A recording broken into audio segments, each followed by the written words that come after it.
우리 좌우에 계신 분들에게 인사하겠습니다. 예배의 자리에 잘 오셨습니다.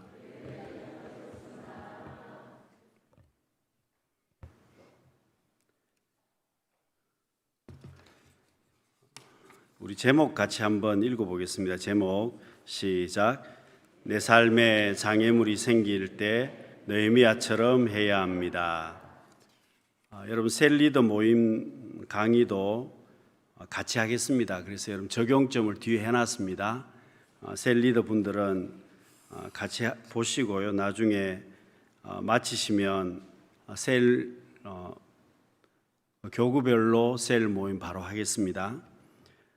여러분 이 느헤미야가 세계 최대 강대국이었던 페르시아에서 성공한 사람이었습니다. 여러분 페르시아에서 성공했다는 말은 지금으로 말하면 미국에서 성공했다 그렇게 말할 수도 있고요. 가장 큰 나라에서 세계를 지배하고 있는 그런 나라에서 또 노예로 포로로 끌려갔다가 성공한 사람이 되었습니다. 여러분 유대 사회에서 얼마나 특별한 사람이겠습니까? 더군다나 왕의 신임을 받아서 술 맡은 그런 장관이 되었습니다. 여러분 음식을 관장하는 그런 장관이 되었다는 말은 왕이 그 정도로 신뢰하는 사람이라는 겁니다. 여러분 조선시대에도 음식을 관장하는 상궁이 있습니다. 기미상궁이라고 해서 왕이 음식을 먹기 전에 자기가 먼저 먹는 겁니다. 먼저 먹고 자기가 죽으면 독이 있는 거, 자기가 살면 당연히 왕이 먹어도 괜찮은 음식입니다만은 어쨌든 여러분 왕조 시대에는 항상 암살의 위험이 많이 있었기 때문에 자기의 가장 믿는 사람을 그런 척근에다가 세워서 자기의 신변을 안전을 지켰습니다. 그러니 여러분 왕이 얼마나 신뢰하는 사람이겠습니까? 여러분 더군다나 유대 사회에서는 승승장구한 사람이었을 것입니다. 여러분 거기에다가 느헤미야가 어떻게 합니까? 예루살렘 성벽이 무너졌다는 소식을 듣고 그 성벽을 재건하기 위해서 기도하기 시작했습니다. 여러분 그냥 성벽을 건축하겠다고 한 것이 아니고 하나님 앞에 기도하기 시작을 했습니다. 그리고 하나님 앞에 응답을 받습니다.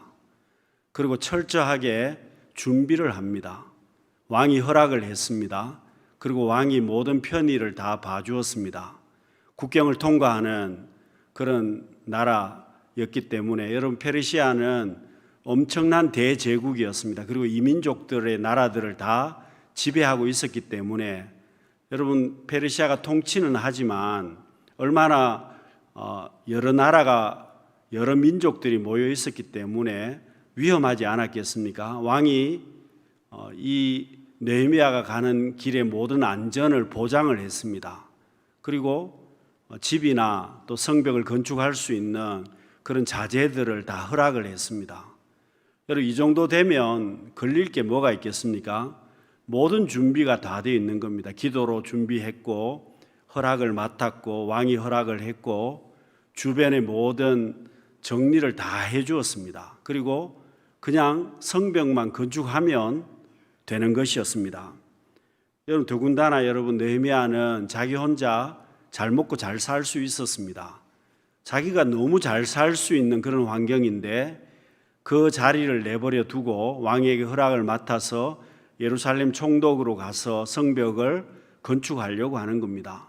그러니 여러분 선한 마음을 가지고 하나님의 뜻을 위해서 그 일을 하는 겁니다. 그러면 여러분 완벽하지 않습니까? 전혀 문제가 없어야 되는데 그럼에도 불구하고 장애물이 생깁니다. 여러분 호론 사람 산발랏과 페르시아의 관리가 된 암몬 사람 도비아가 이스라엘 자손을 부흥하게 하려는 사람이 왔다는 것을 알고 조직적으로 반대를 합니다. 사람들을 모아서 반대를 합니다. 소문을 만들어서 헛소문을 만들어서 또 반대를 합니다. 여러분 자기 혼자 반대를 하는 것도 아닙니다. 그리고 이 사람들은 권력을 가지고 있는 사람입니다. 힘 없는 사람들이 아니라 힘 있는 사람들이었습니다. 산발랏은 느헤미야가 부임하기 전에 이미 사마리아 총독으로 그곳을 다스린 사람이었습니다. 그러니 여러분 힘이 있었습니다. 그리고 도비야도 마찬가지입니다. 자기 암몬 족장에 그런 힘을 가지고 있었고요. 그리고 대제사장 가문과 혈연 관계를 맺을 정도로 힘이 있었습니다. 여러분 이 정도면 보통 힘이 아닌데 거기에다가 자기들 몇 사람이 하는 것이 아니라 조직적으로 주변의 이민족들을 규합해서 반대를 하는 겁니다. 예루살렘 성벽이 건축이 되면 이 유대인들이 힘을 쓰기 시작할 것이기 때문에 안전이 보장이 되기 때문에 성벽을 건축하지 못하도록 반대를 하는 겁니다. 여러분 그리고 거기에다가 정말 어려운 것은 이 느헤미야가 이제 예루살렘 성벽을 건축해서 왕을 배반하려고 한다. 이 유대인들이 왕을 배반하려고 한다. 이렇게까지 헛소문을 퍼뜨리는 겁니다. 여러분 요즘처럼 금방 달려올 수 있으면 헛소문이 별로 위험하지 않습니다. 금방 확인하면 되지 않습니까? 그러나 과거에는 금방 달려올 수 있는 거리가 아니지 않습니까? 몇 달이 걸릴 수 있는 그런 거리입니다. 빠른 말을 타고 파발을 보낸다고 하더라도 며칠을 가야 되는 그런 거리이기 때문에 여러분 소문이 나기 시작하면 어떻게 되겠습니까? 느헤미야가 왕을 배반했다는 그런 소문이 들리면 느헤미야를 신뢰하는 왕이라고 하더라도 어려웠을 겁니다. 여러분 1번 제목만 우리가 읽어보겠습니다. 시작. 누구에게나 인생의 장애물이 있습니다. 여러분 우리도 한두 가지 크고 작은 약점과 장애물을 다 가지고 있습니다. 여러분 장애물이 없는 사람 누가 있습니까? 약점이 없는 사람 누가 있겠습니까? 그렇지만 여러분 그 약점이나 그 장애물 때문에 우리가 넘어져서 있어서는 안 된다는 뜻입니다. 여러분 삭개오는 약점이 있었습니다. 장애물이 있었습니다. 약점이 뭐겠습니까? 키가 작다는 겁니다. 그리고 키만 작은 것이 아니라 그가 세리장이었다는 것이 큰 약점이었습니다. 권력은 있었지만 돈은 있었지만 외모가 작았다는 것과 또 자기 동족들에게 대해서 세리였다는 것이 그에게 큰 약점이었습니다. 그런데 여러분 이 삭개오가 예수님을 만나지 않습니까? 여러분 삭개오가 예수님을 만나게 되는데 여러분 자신의 약점을 가지고 있는 삭개오가 어떻게 예수님을 만납니까? 약점을 가지고 있지만 삭개오는 예수님을 만납니다. 어떻게 만납니까? 자신의 체면이나 지위나 자존심이나 그런 것들을 내려놓았기 때문에 예수님을 만나게 됩니다. 나무 위에 올라갔다고 했습니다. 여러분 삭개오가 나이가 적었을 것 같습니까? 세리장이라고 하면 나이가 좀 있었을 겁니다. 젊은 사람이 아니라는 겁니다. 여러분 젊은 사람이 올라가면 그래도 좀 덜 할 겁니다. 그런데 나이가 좀 있는 사람이었고 그리고 사회적인 지위도 있는 사람이었습니다. 돈도 있는 사람이었습니다. 또 키도 작은 사람이었기 때문에 여러분 그 약점을 다 가지고 있는 사람이 예수님을 만나기 위해서 나무 위에 올라갔다는 겁니다. 여러분 오늘 우리가 어떤 장애물 때문에 어떤 시도도 하지 않고 가만히 내버려 둔다면 여러분 우리의 삶은 아무런 변화가 나타나지 않을 겁니다. 올해도 마찬가지입니다. 여러분 내게 문제가 있다고 해서 내가 가만히 있으면 아무런 변화가 없다는 뜻입니다. 여러분 느헤미야도 마찬가지입니다. 장애물이 생겼다고 해서 그러면 성벽을 건축하는 것을 포기해 버렸다면 가만히 내버려 두었다면 여러분 어떻게 되었을까요? 예루살렘 성벽은 건축되지 못했을 겁니다. 여러분 느헤미야가 건축하지 않아도 아무런 문제가 없었습니다. 왜냐하면 여러분 왕이 허락은 했지만 느헤미야가 요청해서 허락을 한 것이고 여러분 느헤미야가 하지 않으면 아무런 문제가 없었다는 겁니다. 여러분 두 번째 제목만 읽어보겠습니다. 시작. 내가 선한 일을 해도 위기는 있습니다. 여러분, 사탄의 공격은 언제나 끈질기게 나를 공격합니다. 내가 약점을 가지고 있으면, 장애물이 있으면 항상 공격을 받습니다. 그런데 여러분, 우리가 알아야 되는 것은 하늘은 열려 있다는 겁니다. 사방은 막혀 있어도 하늘은 반드시 열려 있다는 겁니다. 여러분, 우리가 뒤로 갈 수도 없고 앞으로 갈 수도 없다면, 옆으로 갈 수도 없다면 여러분, 하늘이 열려 있다는 사실을 우리가 알아야만 합니다. 여러분, 느헤미야를 읽어보시면 느헤미야서 1장에서부터 계속 반복해서 나오는 단어가 있습니다. 여러분, 하나님이라는 그 단어 앞에 꼭 붙어 있는 단어가 있습니다. 4절부터 시작해서 나오는데요. 4절에 보시면 하늘의 하나님, 5절에도 보시면 하늘의 하나님. 계속해서 여러분, 하나님 앞에 붙어 있는 단어가 하늘의 하나님이라고 느헤미야가 계속해서 기도합니다. 이 말은 하늘의 주인이 누구라는 겁니까? 하늘의 주인은 하나님이시라는 겁니다. 사방이 막혀 있어도 하나님은 계신다는 겁니다. 하늘의 주인이 하나님이시기 때문에 앞으로 뒤로 옆으로 다 막혀 있어도 하나님은 알고 계신다는 겁니다. 여러분, 하나님을 바라보면, 내가 하나님을 바라보면 장애물을 넉넉하게 극복할 수 있다는 것이고, 내가 하나님을 바라보면 장애물을 넉넉하게 이긴다는 겁니다. 여러분, 산을 잘 아는 할아버지의 이야기입니다. 산에서 길을 잃어버리면 그럼 어떻게 해야 되느냐? 산에서 길을 잃어버리면 어떻게 해야 되냐? 보통 사람들은 꼴짜기를 보고 산 밑으로 내려간다고 이야기를 합니다. 그런데 산에서 길을 잃어버리게 되면 어떻게 해야 되느냐?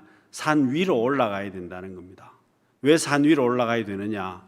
산 위로 올라가야 길을 정확하게 볼 수 있다는 겁니다. 만일 밑으로 내려가면 길을 잃어버린다는 겁니다.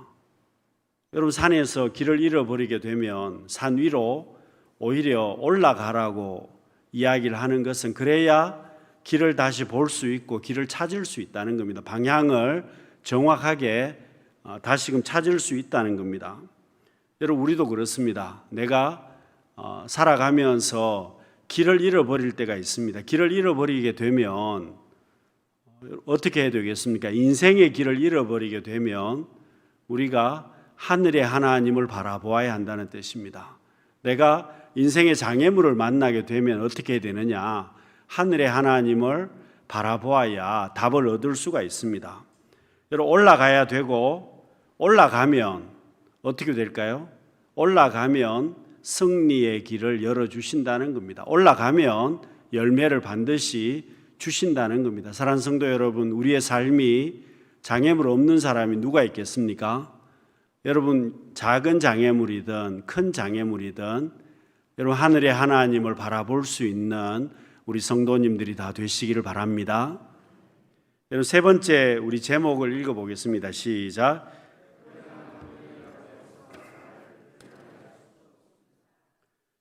여러분, 우리가 불행한 환경을 가지고 있을 수 있습니다. 여러분, 장애물이 있고 문제가 있으면 내가 불행한 환경이라고 말할 수 있을 겁니다. 그런데 여러분, 내가 불행한 환경이라고 말할 수 있지만 어려운 환경이라고 말할 수 있는데, 그럼에도 불구하고 나는 예수 그리스도의 십자가의 피로 인해서 구원받은 하나님의 백성이고, 내가 주님 때문에 구원받은 하나님의 백성이기 때문에 나는 어떻다는 겁니까? 불행한 환경이라고 해서 그것을 불행하다고 치부할 수 없다는 뜻입니다.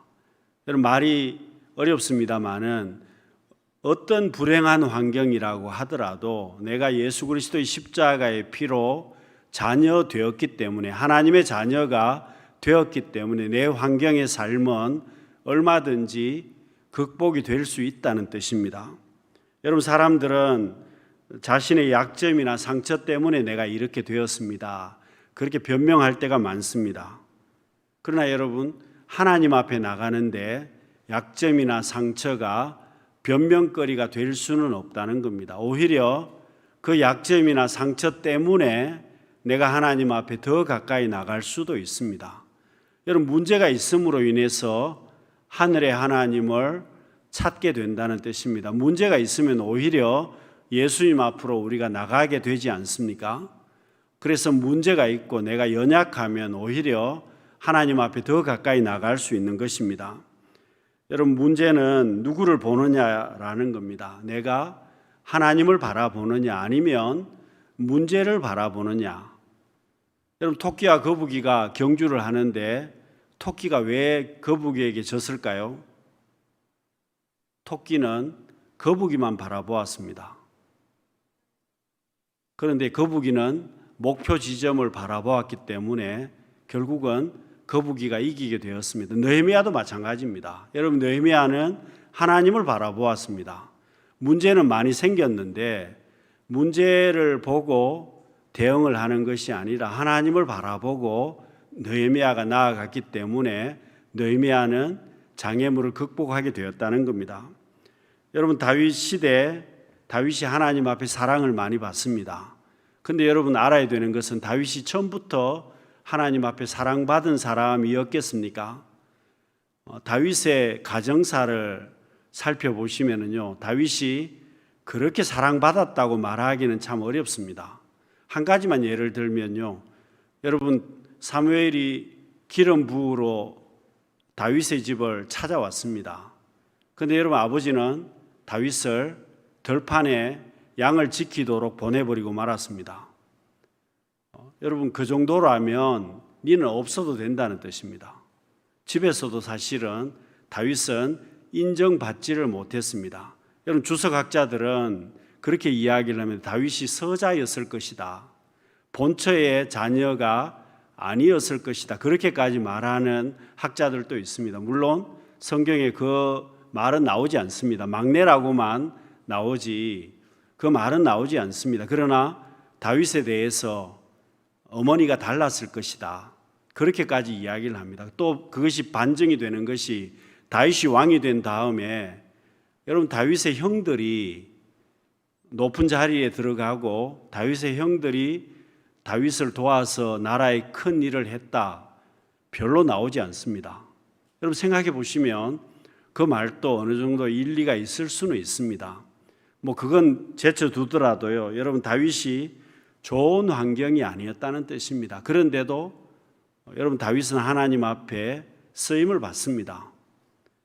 그럼에도 불구하고 다윗은 하나님 앞에 이스라엘의 왕으로 쓰임을 받지 않습니까? 여러분, 오늘 우리의 삶 가운데도 불행한 기억이 있습니다. 상처들도 내가 참 많이 있습니다. 그런데 불행한 기억이나 상처가 있어도 내가 얼마든지 하나님 앞에 쓰임을 받을 수 있다는 겁니다. 나는 안 된다가 아니라 하나님께서는 그것을 뛰어넘어서 나를 사용하실 수가 있습니다. 여러분, 네 번째 우리 제목만 읽어보겠습니다. 시작.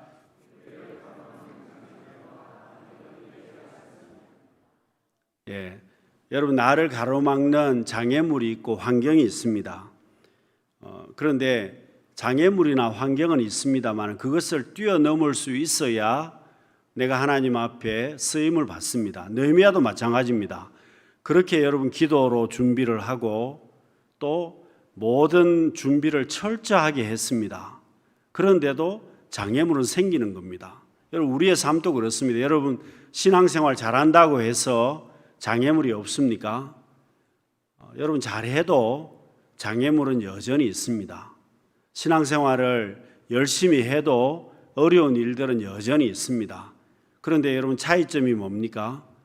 장애물이나 어려운 환경들이 있어도 얼마든지 뛰어넘을 수 있다는 겁니다. 여러분, 소경 거지 바디메오가 예수님의 소식을 듣습니다.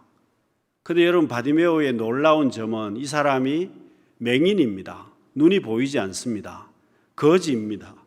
그럼에도 불구하고 예수님을 불러서 예수님 앞에 나가서 고침을 받습니다. 여러분, 이 사람에게 장애물은 뭐가 장애물입니까? 사람이 장애물이었습니다. 여러분, 바디메오가 예수님을 불렀습니다. 다윗의 자손 예수여 나를 불쌍히 여기소서. 그렇게 불렀습니다마는 사람들이 이 바디메오에게 화를 냅니다. 조용하게 입 닫고 있어라. 이거 왜 그렇습니까? 이 사람 거지입니다. 그러니까 여러분 사람들이 얼마나 매몰차게 대했겠습니까? 그리고 자기들은 예수님을 만나고 싶어도 자기들도 못 만나는데 너가 거지인 주제에 그리고 눈도 보이지 않는데 어떻게 예수님을 만날 수 있겠느냐? 그러니 조용하게 있으라는 말입니다. 여러분 얼마나 큰 장애물입니까? 그런데 여러분 성경을 보면 이 바디메오의 정말 놀라운 점은 더 크게 소리를 질렀다는 겁니다. 여러분 예수님이 지나가시는데 더 크게 소리를 질렀습니다. 여러분 지나가시던 예수님이 바디메오를 불렀습니다. 그리고 그 눈을 뜨게 해 주십니다. 여러분 이 바디메오의 모습을 보면 장애물이 있는데 그 장애물을 뛰어넘습니다. 여러분 오늘 우리도 그렇습니다. 신앙을 가로막는 나를 어렵게 하는 장애물이 무엇이 있겠습니까? 사람이 장애물일 때도 있습니다. 바디메오처럼 사람이 장애물일 수도 있고요. 환경이 장애물일 수도 있고 돈이 장애물일 수도 있습니다. 여러분 여러 가지 장애물들이 많습니다만은 여러분 느헤미야 역시 누가 장애물입니까? 사람들이 장애물이었습니다. 권력을 잡고 있는 사람들, 또 유대인들이 성벽을 건축하는 것을 반대하는 이방인들이 장애물이었습니다. 그럼에도 불구하고 이 느헤미야는 그 장애물을 이기고 성벽을 건축합니다. 그리고 하나님의 뜻을 이루어 갑니다.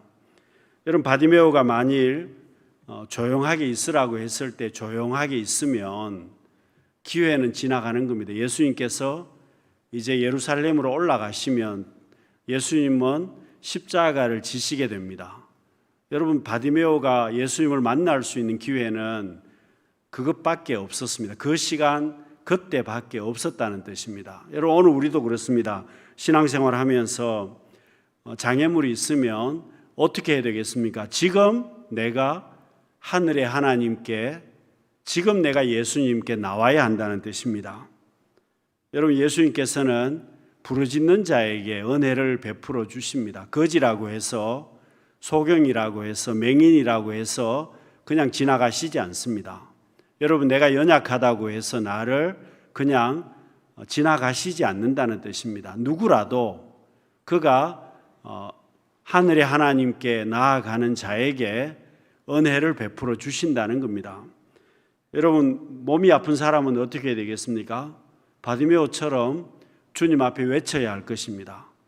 여러분 장애물이 있는 사람은 바디메오처럼 주님 앞에 외쳐야 할 것입니다. 어떤 장애물이라고 하더라도 소망이 없어 보이더라도 내가 외쳐야 한다는 뜻입니다. 그래야 하나님께서 길을 열어주시고 장애물을 제거해 주신다는 겁니다. 만일 그때를 놓치면 기회가 지나가는 겁니다. 여러분 내년에 할 수 있다. 내년에 어떻게 될지 누가 압니까? 여러분 지금 해야 된다는 뜻입니다. 지금 내가 그 일을 감당해야 지금 내가 예수님께 소리를 질러야 문제가 해결이 되는 것이고 지금 하늘의 하나님께 기도해야 된다는 뜻입니다. 여러분 마지막 5번째로 제목 읽어보겠습니다. 시작.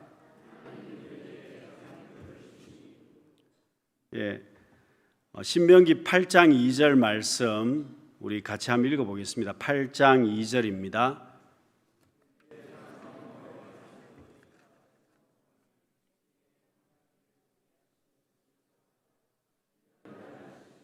너를 시험하사 내 마음이 어떠한지 그 명령을 지키는지 지키지 않는지 알려 하심이라. 여러분 신명기 8장 2절 말씀을 보시면 이스라엘 백성들이 40년 동안 광야를 왜 하나님이 걷게 하셨느냐 그 이유를 아주 간략하게 설명을 하고 있습니다. 이유가 뭐냐? 너를 낮추신다는 겁니다. 너를 낮추시며 왜 하나님께서 이스라엘 백성들을 낮추시겠습니까?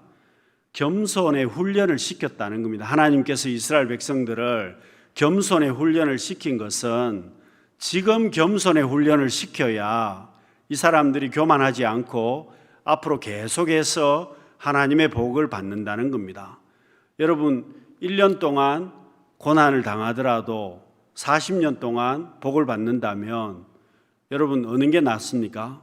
1년 동안 복을 받고 40년 동안 고난을 당하는 것보다 여러분 1년 동안 오히려 겸손의 훈련을 받는 것이 훨씬 낫지 않습니까? 여러분, 이스라엘 백성들이 왜 하나님께서 이스라엘 백성들을 훈련시키셨느냐?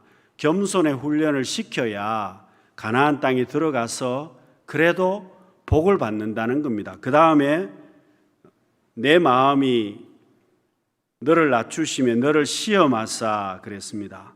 너를 시험하사 내 마음이 어떠한지 그 명령을 지키는지 지키지 않는지 그랬습니다. 믿음과 순종의 훈련을 시키겠다는 겁니다. 여러분, 사람이 떡으로만 사는 것이 아니라 하나님의 말씀으로 살아야 된다고 계속해서 말씀하시는데 바로 그 말씀입니다. 내가 하나님 앞에 복 있는 삶을 살아가려면 믿음과 순종의 훈련이 되어야 한다는 겁니다. 이스라엘 백성들이 광야에서 겸손의 훈련과 믿음과 순종의 훈련을 받아야 그 다음에 하나님의 백성으로서 복 있는 삶을 살아갈 수 있다는 겁니다. 마침내 복을 하나님이 주신다는 겁니다. 이런 과정들을 거쳐야 복을 주신다는 겁니다. 여러분, 오늘 우리도 그렇습니다. 여러분, 내게 지금 장애물이 있으면 우리가 금방 알 수 있는 것은 이 과정을 내가 거쳐야 하나님이 내게 복을 주신다는 겁니다. 지금 이 장애물을 넘어서야 그 다음에 하나님이 내게 복을 주신다는 겁니다. 여러분, 그래서 장애물이 무조건 손해만은 아니라는 겁니다. 환경이 어렵다고 그것이 무조건 손해만은 아니라는 겁니다. 그 과정을 거치면 그 다음에 하나님이 그 과정을 통해서 겸손하게 하시고 순종의 훈련을 시키신 다음에 그 다음에 마침내 하나님은 복을 주신다는 겁니다. 여러분, 느헤미야도 마찬가지입니다. 문제가 생겼습니다. 장애물이 생겼습니다. 엄청난 세력들이 반대하고 회방합니다. 소문을 만듭니다. 여러분, 느헤미야가 걱정하고 앉아 있었습니까? 그렇지 않습니다. 느헤미야는 잔꾀를 전혀 부리지 않습니다. 잔꾀를 부리지도 않고 걱정하지도 않습니다. 오히려 하나님 앞에 계획하고 준비한 대로 믿음으로 모든 일들을 진행해 나갑니다. 포기하거나 원망하지 않습니다. 여러분, 본문 20절 말씀을 보시면은요, 20절 말씀 우리 같이 한번 읽어보겠습니다. 시작.